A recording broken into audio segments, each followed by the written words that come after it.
What's going on, guys, and welcome back. So we've been testing out a pure Cyber Dragon build. It's kind of focused on power bond OTK and a bunch of hand traps to just not let our opponents win or play the game, I guess would be a better way to put it. It really is kind of glass cannony, and it's almost OTK or bust, but that's not always the strategy. I just feel like Cyber Dragon's not in the greatest of spots, but this format's better than last, and I'm excited to actually keep messing with other Cyber Dragon builds in my spare time.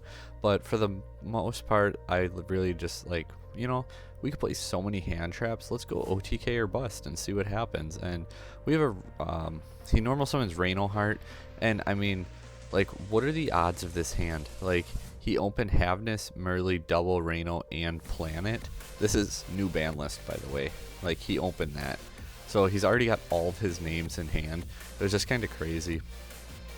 On the bright side, he's not going to hit really much for Millers, but he does hit the King of the Swamp, which means it can replace the name. So he can go into Brucalis, go mill some more, gets another disruption in the form of Celiac, and then he went for Bahamut Shark, which obviously means he was going to go for Totally Awesome. So I figured that was a good place to drop Nibiru on him and just see if it ends his turn. He sets the Celiac and passes. We have Core plus Spell or Trap, which means we have OTK. He has the Havness and he hits a Merely, so it's like it's just insane his ability to hit these cards. Like, not only did he open them all, he hit it. Like, they only have like one copy of each. Obviously one's on the field, and I think the other one's engraved. Maybe he got them both put back. So he did get them both put back, but over 30 cards and only 2 of them are the card he needed, and he hit one. So he goes into a Garura and then also gets rid of our Cyber Dragon core with the Planet effect, which actually didn't matter at all. Just in case it's like an imperm set, we have the Eternity banished to protect our fusions from targeting. Then we can go ahead, effect, summon, bring back, and then we can use the effect, get rid of the infinite impermanence, get the power bond, go for Seeger just so we can go ahead and win. I do misplay right here, guys. 2 kids, I don't know if you know that, but I do have 2 kids, and sometimes when I'm playing, they're at my throat and it's hard to focus on what I am doing.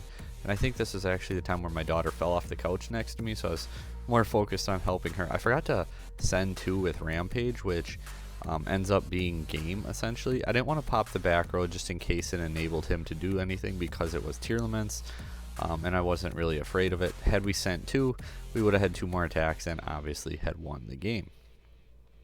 In this instance, it does not matter. We do go on to win anyway, but if we would have properly played and sent 2 with our Rampage, we would have won a turn sooner. Let's go check out some other replays. So this time we're up against the new Ninja deck, top 64 at the YCS Leon. He opens up with Prosperity. I'll be honest, I didn't know what to do, so I was just like, I'm going to imperm the first thing that comes out. And that's what I did. Then we see the other Insect come out and go into a Grandmaster. And again, we have Claw, we have Chimera. He's got the one set there. Now we draw a Nibiru. We have everything we need to OTK. Then we can go ahead, Horizon, get rid of them. Go get our Naxter, hers effect, get that Cyber Dragon. Eternity, once again, protect from targeting. Discard to summon, revive back. Go ahead and pitch. Then draw, search power bond effect, banish. We go for Cyber Twin here just because he had too many cards in hand, potential disruption. I didn't want to get hit with an Ash Blossom, so we went for Cyber Twin because it was going to be enough for game anyway. Keep that in mind, guys. Like, when they still have so many cards in hand, Ash is very common, and if they Ash your Rampage, you're in a little bit of trouble. This time we have Plunder Patrol. He was on the Brave engine. He kind of bricked though, so he sets Rivalry, has Ash and Mourner. We go ahead, imperm that right away. Then we go search our core, normal core. Core does not matter here because we already have the Realm in hand. We actually open Power Bond too, which hurts a decent bit. But now we can go ahead, Realm, get Chimera to hand, Horizon, get the Chimera out of hand, summon Naxter, or get to Naxter, hers, Naxter, pitch Cyber Dragon. Like, Horizon just makes this deck so much more consistent. People say play just like the small package of like 1 Realm, 1 Chimera, 1 Power Bond. Don't do that. Your deck's gonna suck. Like, your deck will suck bad. play the bigger package, play the Horizon. You can say it's not good, it's whatever. It is the best way to play the OTK focused one, bar none. There's no questions about it. It is solved. It is already decided. Without Horizon, you're playing suboptimally and your hands are not as good. Also, you can't play through as many disruptions. Like that Mourner and the Ash, they didn't even matter. Like as long as he didn't hit Chimera or Rampage, Core does not matter most of your hands.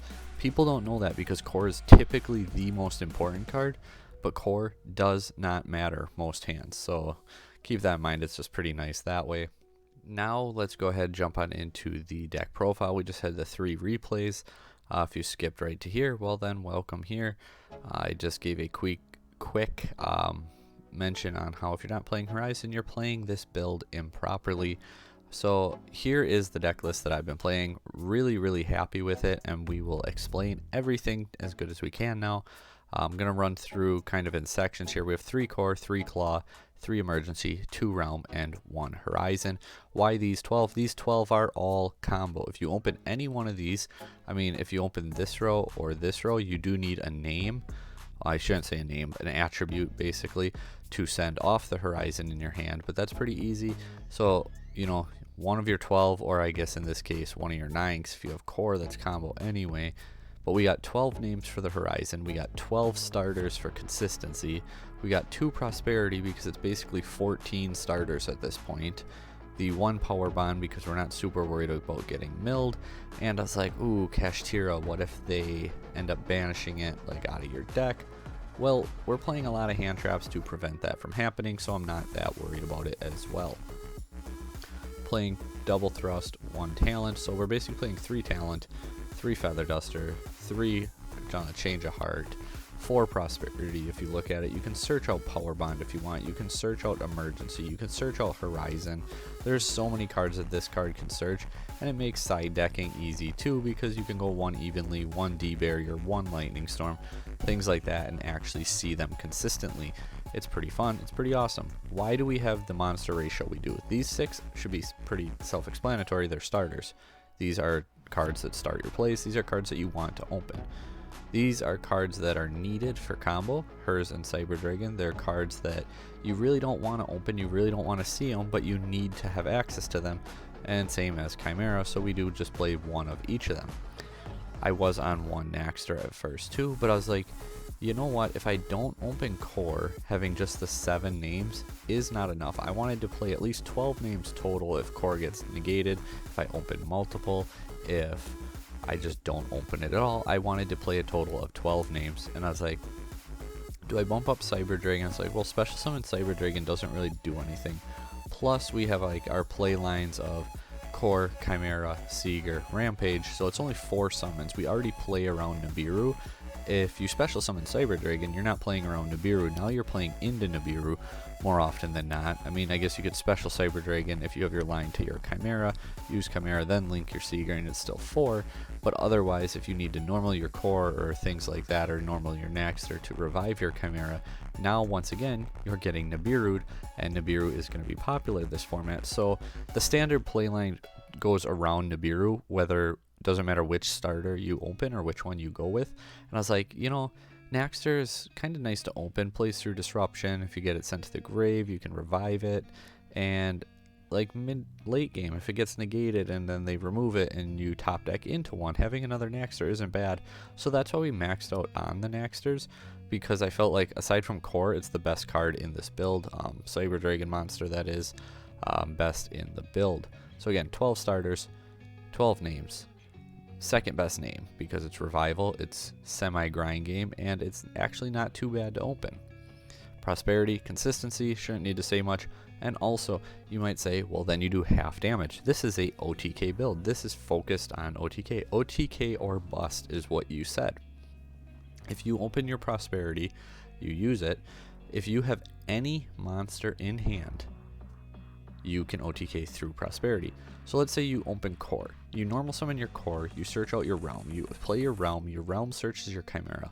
Realm then allows your Chimera to be normal summoned. Obviously for the OTK you need a spell or trap to discard. You discard that spell or trap. But let's say you didn't open core, you use prosperity to get to your core. Now you're doing half damage, and you're still at that point of core and Chimera. Well, okay, you know, you can make Seeger and then you can make Rampage, but what do you do at that point? Because you need to be able to do double damage. Well, if you have any monster in your hand, when you make your Rampage, you send hers and Naxter to the graveyard. Hers adds Naxter back to your hand.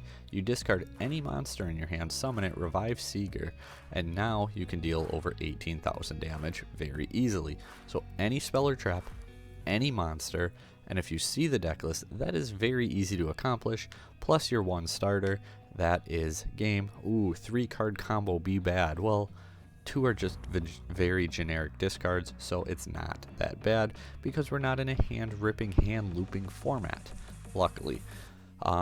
Then our disruption cards. Change of Heart is just so good right now. Feather Duster is also pretty good. Clears pesky back row, clears like Book of Moon, which is super popular to get set if they open it going first, and Labyrinth is also a very good deck. Then hand traps, we have Infinite Impermanence, Ash Blossom. Those 2 are standard. Artifact Lancia, this card is super slept on. It is not main decked by most, but I am not most, and this card is insane. I've won so many game 1s because of this card. Nobody respects it game 1, nobody expects it game 1, and rightfully should they? Probably not, but again, I don't like to necessarily follow trends, I like to be ahead of them. Nibiru, again, card's just insane, and then I was like, I wanted to play more. Originally I had 16 hand traps, I cut 2 for these 2. Put in the Ghost Mourner because Branded Despia is one of the best decks of the format, and when you Ghost Spell a Branded in red, it feels great. As good as Ash is on Branded Fusion, Ghost Spell on Branded in red is just as good. They're not as good in the main decks, but we do run 6 Bystials, 3 Magnemite. I like the 2 Baldrake and 1 Druisworm. Then we have a Lightning Storm, or 3rd copy of Prosperity, 3rd copy of Thrust, 3 Solemn Judgment, 1 Appointer. Card is insane, and you can get it off of Thrust, which is awesome. Evenly Matched and D-Barrier. Extra deck, Mega Fleet, you don't need more than 1 because the only deck that rips your extra deck, well, actually, I shouldn't say that because the Dogmatica Ritual deck does, but Dogmatica Ritual, Kashtira, neither one uses links, so 1 Mega Fleet is plenty. 1 Fortress, because there's not really machine decks running around. Ooh, Arise Heart's a machine. Oh, but it's also a Macrocosmos, so you can't Fortress under it anyway, which is why we're not playing Clockwork Knight, by the way. Arise Heart turns off Clockwork Knight, and unless you specifically open Infinite Impermanence, it's not going to do you any good. 3 Chimera Tech Rampage, because you want access to at least 1, and for them to rip 3, highly unlikely. 1 Cyber Twin, 1 Cyber Eternity. If they're smart, actually hitting Cyber Eternity is probably one of the best calls, because it instantly means 6 of your 12 starters are no longer starters. Okay, I shouldn't say that. They'd have to hit your Eternity and your Twin, because you can also send your Twin, because it does list the Cyber Dragon. But if they know what they're doing, by the time you use 1 monster effect, they can rip a 2nd card from your extra deck, so do keep that in mind. We're playing Talent, we're playing Change of Heart, and no one expects it, the Arise Heart. If they use like Shangri-La in the standby phase, you can go ahead, use your Thrust, grab your Change of Heart, and slap down an Arise Heart. It feels awesome.